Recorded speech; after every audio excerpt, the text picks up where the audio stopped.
Good morning, everyone. So last night I was watching a live stream from one of my favorite TikTok um, people. He owns a small computer repair business in Florida. Um, and during his live stream, he's getting the usual questions. But someone had asked him, how much does it cost or what does it take to start up your own computer repair business? And, Kyle's like, I don't know. Um, and the reason why that is because he walked into his, um, and I that's not to sound bad. He started there as an employee. Management screwed up. Management was removed. He took over, and so he's been running his shop for 3 years, and it does very well because he offers services, um, and products that I don't. So in a way, we're two different businesses in two different styles, but the concept is kind of the same. So, how do you do one from the ground up? It's not easy. Step one, have lots and lots and lots of determination. If you're going to do this, it's going to be blood, sweat, and tears. When I started off in 2006, that's all I had, screwdriver. Well, I had a car. And so when I started off in 2006, it was just a screwdriver and a car. I didn't even have my first computer for the business for like 4 months until then. So it was quite limited on what I could do.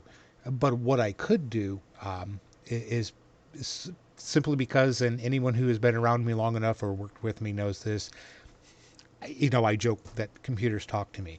Um, in a way, it's just from experience.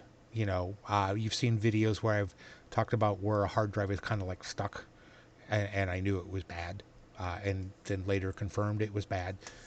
Yeah, so that just comes from sheer experience.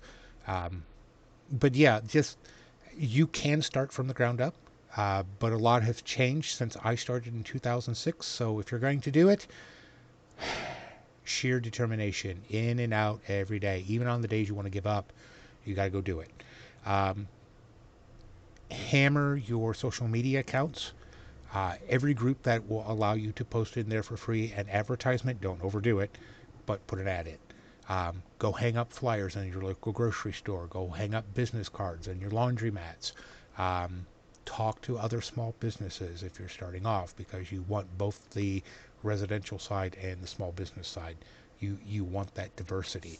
Um, this is going to be kind of odd, but go do some volunteer time at local charities. So for me, it was United Way and Cancer Services and Safe Harbor because when doing volunteer time with them, it will put you in contact with other people and they will remember you.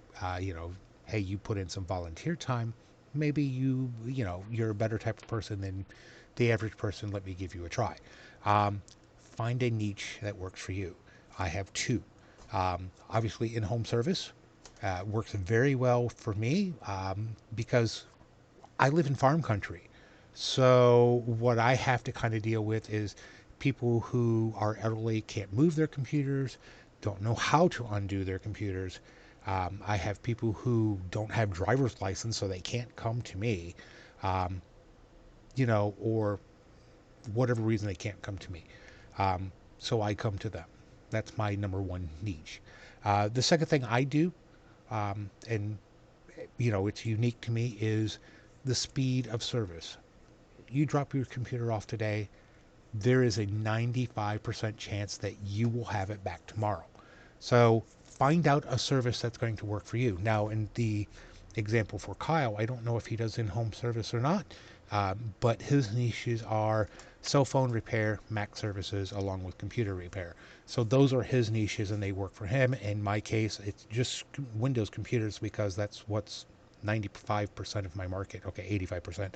85% of the market in the area. So my niches are speed of service, in-home service, on-site services. So small businesses, obviously, sometimes you can't take a computer off their property. You got to do it there. So yeah, if you're going to start off and do this, put the time in to do a business plan. Spend months laying it out. Talk to your SBA advisor in your area. Figure it all out. If you need help, reach out to me. I'll gladly give you some thoughts and ideas. Um, Again, because there's just so much that goes into this. Can you do it blind? Yes, I did it blind. Um, I was let go from my job. Um, my mother had cancer. And so between me and my sister, we was making sure that she was getting to her doctor's appointments and chemo treatments and radiation therapy. I needed a way of making money um, that gave me the flexibility to, help take care of her. Um, I was already kind of gifted with computers, so it just worked out to my advantage. But, you know, do that. Don't forget that there's always a learning process. There's always something new to learn every day. Watch something, learn something. Um, you need to discover free courses. Absolutely. There are channels, YouTube channels. Brilliant has a wonderful course. Um, Sci Library has a wonderful course. Sci Library will actually certify you too, kind of something to remember. So if you need your A plus certificate without getting, hundreds of dollars in debt, that's one way of doing it. Um, and then of course they have Net Plus and Security Plus and so on and so forth. I think those cost extra, but your basic A plus certification, I think through Sci Library is free. So yeah, put in the time, do the research, understand what your commercial retail property is going to go for rent in your area, because the trade-off of being in a high density, high valued area, $1,500 for rent if I wanted to go up to Sandusky and be on Route 250, which is the main drag, like $1,500, $1,600, $1,700 a month. I'm in small town Clyde on not necessarily the main drag, but it's one of the major highway or major streets, 675. So yeah, put the time in to do the research. That's the most thing I can tell you. Download a business plan, work through it, find out what wants to be triggers. Do you want to do this as a hobby for a couple of years before jumping full time? Obviously, if you're making $3,000, $4,000, $5,000 a month as a hobby, then it's no longer a hobby; it's a business. Um, if you have a spouse that can help you while you're making this transition from employment to self-employment, that's going to help you. But if you don't have that, obviously it's going to take you longer to get to that point. So yeah, there's so much that goes into it. It's not something you can just jump right into. Um, Take the time to do some research. Like I said, in my particular case, I jumped into it blind, and it was fine because I knew what I wanted to do without writing it out. Um, a lot of people, they just, if I hang up a sign, they will come. No, it's that cliche is exactly that, a cliche. Build a better mousetrap and they will. Yeah, no, um, it doesn't work that way. So advertising, location, um, know what your limitations are, what you can and can't do, and what you can't do. Learn how to do it. Um, that's one of the reasons why I kind of follow Kyle is I hope to watch him tear down a cell phone and put it back together so I can mimic that. And here's a guy who's 20 years old, can do things I can't do. It's an inspiration for me to learn. So yeah, that's what you need to do from the ground up.